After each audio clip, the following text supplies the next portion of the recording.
Johnson here with day 15 of the cut. This is the first important measurement. Based on what I step on the scales and see, I'm going to change my whole diet and, well, maybe change it if it's wrong, and try and make sure I'm getting that fat loss at the right rate, etc, etc. I don't know what it's going to say. I'm going to jump on it and we're going to see what it says. What I think it's going to say, about the same. I think it's going to be about the same. I don't think I'm quite at a caloric deficit. I feel like I weigh exactly the same. After this, I'm going to take some tape measurements of myself. I do that the first Monday of every month. Let's get on the scale, see what it says.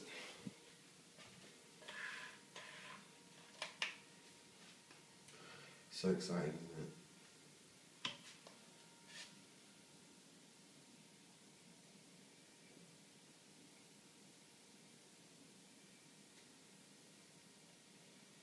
I mean, look at that.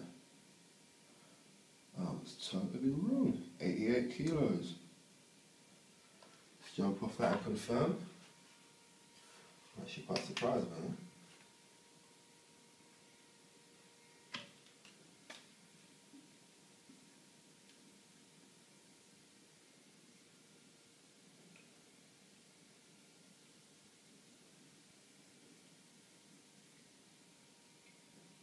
Okay, 88 kilos. Okay, that is 0.9 kilos less than last week. I'm actually quite surprised by that, which is probably a little bit quick. Actually, no, that's probably within range. Based on that, I'm going to keep my diet exactly the same. Look at my face. I didn't expect that. I really thought that would be a bit higher. What I'm going to do now is I'm going to use this stuff. This is mild tape, but it's reflected to you, so I'm going to show you like this. It's mild tape. It is, it's just a tape measure, as you can see. And I'm going to wrap it around my body and do a few measurements. I generally do those naked, so I'm not going to do those on YouTube, but for those that don't understand how this works, I'll show you a quick example. Basically, you wrap the mild tape around your body like that, and you take a tape measurement. You can do it there, around your chest, around your waist, neck, everywhere. I take a whole bunch of measurements, and once I got all those measurements, I put them into Gym Goal, and I've got records of that dating back about a year that shows my body going up and down as I've lost weight. I'm genuinely surprised. I really did not expect to lose weight this week, not that much. So quite shocking. What we're going to do is probably I'm going to put the numbers into my Excel document, but I think I'm probably going to stay at the exact same diet ratio.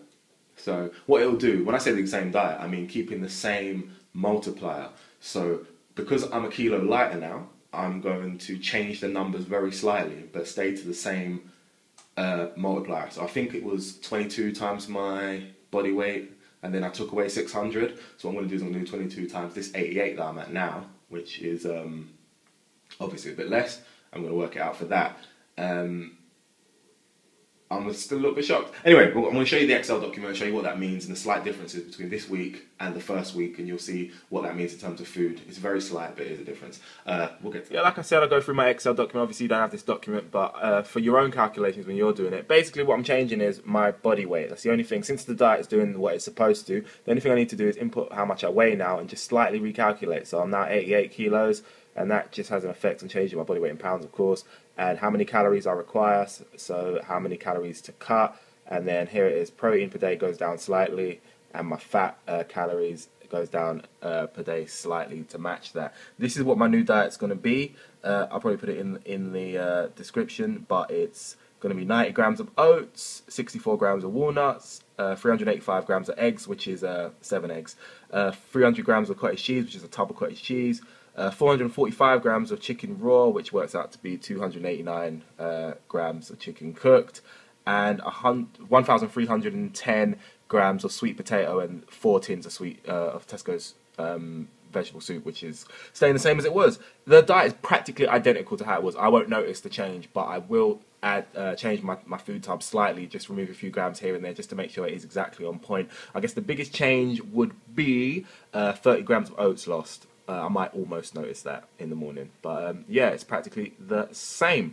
This is what you do in a diet, this is what you do in a cut. It's nice to see it's working. What we'll do is we'll take next week's measurements and the week after that, and we'll change the diet based on what happens in 2 weeks. So hopefully it keeps going on as is, because I like the rate at the moment. Alright, thanks for that.